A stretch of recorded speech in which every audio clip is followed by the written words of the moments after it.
कृष्ण भगवान का आदेश है कि स्त्री माता बहन गोपी तो महाराज देख सकती हैं, लेकिन पुरुष रूप में सिर्फ कृष्ण भगवान ही रहेंगे। महादेव जी कहते हैं तो काफी दूर से आए, हे गोपियों कोई उपाय बता दो।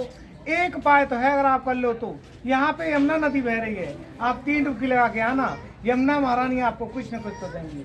महादेव जी दौड़े दौड़े जाते हैं, यमुना किनारे पहुँच जाते हैं, पहली डुबकी लगाते हैं, उन्हें कुछ भी नहीं होता।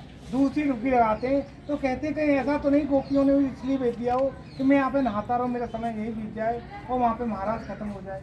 फिर भी महादेव जी तीसरी डुबकी लगा लेते हैं तो यमुना महारानी प्रकट हो जाती है, बोले नाथ उनसे विनती करते हैं, हे यमुने मुझे ऐसा कर दो कि मैं गोपी जैसा दिखूं। 2 गोपी पहरे पे मुझे महाराज में जाने नहीं दे रही, तो आप मुझे अपना रूप और श्रृंगार दे दो। यमुना महारानी अपना रूप श्रृंगार वस्त्र महादेव जी को अर्पित कर देती है। एक सामने रूप में गोपेश्वर महादेव बन जाते हैं। महादेव जी का नाम उस दिन से गोपेश्वर में पड़ गया। अपना रूप लेके चल देते हैं तो दोनों गोपियों ने भेजा था, वो देख रही है कि एक सामदी सी गोपी आ रही है, उन्हें भी महाराज से प्रवेश कराएं, कहती हैं आप अंदर जा सकती हो।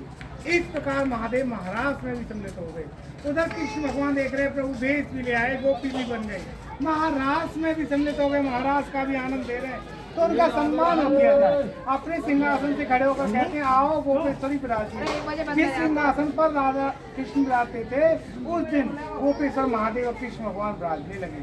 जो लाखों गोपी सम्मिलित हुई थी वो चर्चा करने लगी प्रभु ने आज क्या तमाशा कर दिया। जो राधे का स्थान था उस जगह पे एक सामरी सी गोपी को बिठा रखा है। इस चीज को राधे भी सुन लेती है, नाराज हो जाती है, महाराज से रूठ कर यहाँ पर एक वृक्ष के नीचे बैठ जाती हैं। कृष्ण भगवान आदर सम्मान सहित भोलेनाथ और पार्वती मैया को हंसी खुशी विदा करते हैं। वो कैलाश पर्वत पर द्वारा ध्यान विलीन हो जाते हैं। ये देखते चारों दिशा में राधे नहीं दिखाई दे रही, आवाज देते हैं हे राधे जहाँ भी हो आप मुझे भी आवाज दो। लेकिन गुस्से के कारण राधा रानी ने कृष्ण भगवान की आवाज को नजरअंदाज किया। फिर कृष्ण भगवान खोजबीन करते तो राधे के चरण बन गए जमीन पर। उसी दिशा से चले आते और राधे जी को यहाँ पे खूब मनाते हैं। राधे जी नहीं मनने में आए और कहते हैं हे प्रभु मेरे पास क्यों आए हो, आपके पास तो एक और गोपी आ गई। कृष्ण भगवान राधे के पैर छू लेते हैं और कहते हैं राधे जो तुम समझ रही हो वो कोई साधारण गोपी नहीं है, वो तो महादेव है। मैंने 2 गोपी पहरे पे भी रखी थी, उन्होंने गोपी कह कोई अतिथि आपके दरबार पे आए राधे क्या उनका आदर सम्मान नहीं करोगी। राधे जी मान जाती हैं, कहती है ठीक है प्रभु, मैं वहाँ से पैदल पैदल चल के आई हूँ, तो मैं काफी थक चुकी हूँ और मैं चल नहीं सकती, आप मुझे अपने कंधे पे बैठा लो। जैसे राधा रानी कृष्ण भगवान के कंधे पे बैठने बोलती है कृष्ण भगवान अंदर ध्यान हो जाते हैं। उनकी याद में इतना रोती है, रोते रोते ये मानसरोवर बढ़ जाता है और इस तीर्थ स्थल को भी मानसरोवर के नाम से जाना जाता है। फिर भी कृष्ण भगवान प्रकट नहीं हो पा रहे थे तो गुस्सा भी आता है।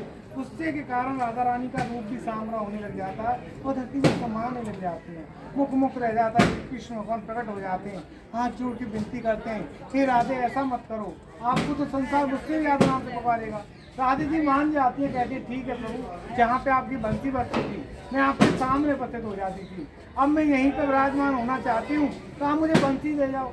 कृष्ण भगवान हंसी खुशी राधे को बंसी दे जाते हैं, द्वारका के लिए निकल जाते हैं। द्वारका वालों ने पूछा कृष्ण भगवान आपकी बंसी कहाँ है, वो तो मेरे प्रिय राधे के पास है।